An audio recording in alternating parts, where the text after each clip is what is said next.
ಇವತ್ತಿನ ವಿಡಿಯೋದಲ್ಲಿ ಮಲೆನಾಡು ಸ್ಪೆಷಲ್ ಪಡವಲಕಾಯಿ ಕೂಟ್ ಮಾಡೋದನ್ನು ನೋಡೋಣ.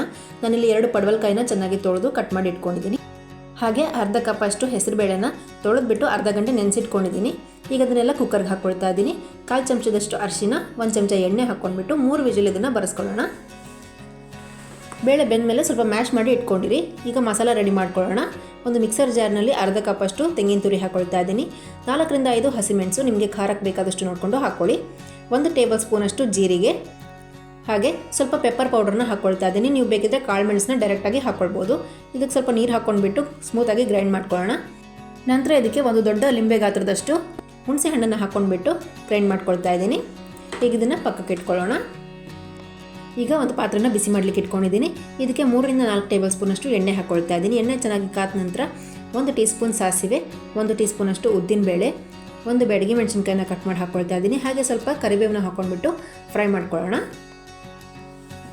ಒಂದು 10 ಸೆಕೆಂಡ್ ಇದನ್ನು ಫ್ರೈ ಮಾಡ್ಕೊಳ್ಳಿ. ನಂತರ ಇದಕ್ಕೆ ಸ್ವಲ್ಪ ಹಿಂಗೆ ಹಾಕ್ಕೊಳ್ತಾ ಇದ್ದೀನಿ.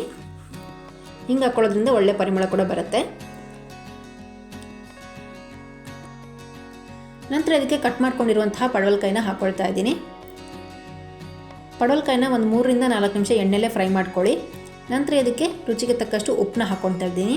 ಇದನ್ನೆಲ್ಲ ಒಂದ್ಸರಿ ಚೆನ್ನಾಗಿ ಮಿಕ್ಸ್ ಮಾಡ್ಕೊಂಡ್ಬಿಟ್ಟು 1 ಕಪ್ ಅಷ್ಟು ನೀರನ್ನ ಹಾಕ್ಕೊಂಡು ಒಂದು ಮುಚ್ಚಳನ ಮುಚ್ಚಿ ಸುಮಾರು 3 ರಿಂದ 4 ನಿಮಿಷ ಇದನ್ನು ಚೆನ್ನಾಗಿ ಬೇಯಿಸ್ಕೊಳ್ಳೋಣ. ತುಂಬಾ ರುಚಿಯಾಗಿರುತ್ತೆ. ಇದು ಮಾಡೋದು ಕೂಡ ತುಂಬಾ ಸುಲಭ. ನೋಡಿ, ಇಲ್ಲಿ ಇವಾಗ ಚೆನ್ನಾಗಿ ಬೆಂದಿದೆ. ಇದನ್ನ ಒಂದ್ಸತಿ ಮಿಕ್ಸ್ ಮಾಡಿಕೊಂಡು ಆಗಲೇ ಗ್ರೈಂಡ್ ಮಾಡ್ಕೊಂಡಿರುವಂತಹ ಮಸಾಲಾನ ಹಾಕ್ಕೊಳ್ತಾ ಇದ್ದೀನಿ. ಮೀಡಿಯಂ ಫ್ಲೇಮಲ್ಲೇ ಇಟ್ಕೊಂಡಿರಿ. ಒಂದ್ಸತಿ ಇದನ್ನೆಲ್ಲ ಚೆನ್ನಾಗಿ ಮಿಕ್ಸ್ ಮಾಡ್ಕೊಳ್ಳಿ. ನಂತರ ಇದಕ್ಕೆ ಆಗಲೇ ಬೇಯಿಸಿಟ್ಕೊಂಡಿರುವಂತಹ ಹೆಸರುಬೇಳೆ ಏನಿದೆ ಅದನ್ನು ನಾನು ಸ್ವಲ್ಪ ಮ್ಯಾಶ್ ಮಾಡಿ ಇಟ್ಕೊಂಡಿದ್ದೆ, ಅದನ್ನು ಹಾಕ್ಕೊಳ್ತಾ ಇದ್ದೀನಿ. ಇದನ್ನೆಲ್ಲ ಚೆನ್ನಾಗಿ ಮಿಕ್ಸ್ ಮಾಡ್ಕೊಳ್ಳೋಣ. ನಂತರ ಇದು ಕನ್ಸಿಸ್ಟೆನ್ಸಿಗೆ ಬೇಕಾಗುವಷ್ಟು ನೀರನ್ನ ಹಾಕ್ಕೊಳ್ತಾ ಇದ್ದೀನಿ. ಇದು ಸ್ವಲ್ಪ ತೆಳು ಇದ್ದರೆ ಚೆನ್ನಾಗಾಗುತ್ತೆ. ನೋಡಿ, ಇಷ್ಟು ಕನ್ಸಿಸ್ಟೆನ್ಸಿ ಕರೆಕ್ಟಾಗಿದೆ. ಇದನ್ನು ಮೀಡಿಯಂ ಫ್ಲೇಮಲ್ಲಿ ಇಟ್ಕೊಂಡ್ಬಿಟ್ಟು ಚೆನ್ನಾಗಿ ಕುದಿಸ್ಕೊಳ್ಳೋಣ. ಕುದಿ ಬರ್ತಿದ್ದ ಹಾಗೆ ಇದಕ್ಕೆ ಸ್ವಲ್ಪ ಕೊತ್ತಂಬರಿ ಸೊಪ್ಪನ್ನ ಹಾಕ್ಕೊಂಡ್ಬಿಟ್ಟು ಸ್ಟವ್ನ ಆಫ್ ಮಾಡ್ಕೊಳ್ತಾ ಇದ್ದೀನಿ. ನೀವು ಇದನ್ನು ಒಮ್ಮೆ ಟ್ರೈ ಮಾಡಿ ನೋಡಿ, ಹೇಗಾಗಿದೆ ಅಂತ ನನಗೆ ಕಾಮೆಂಟ್ಸಲ್ಲಿ ತಿಳಿಸಿ.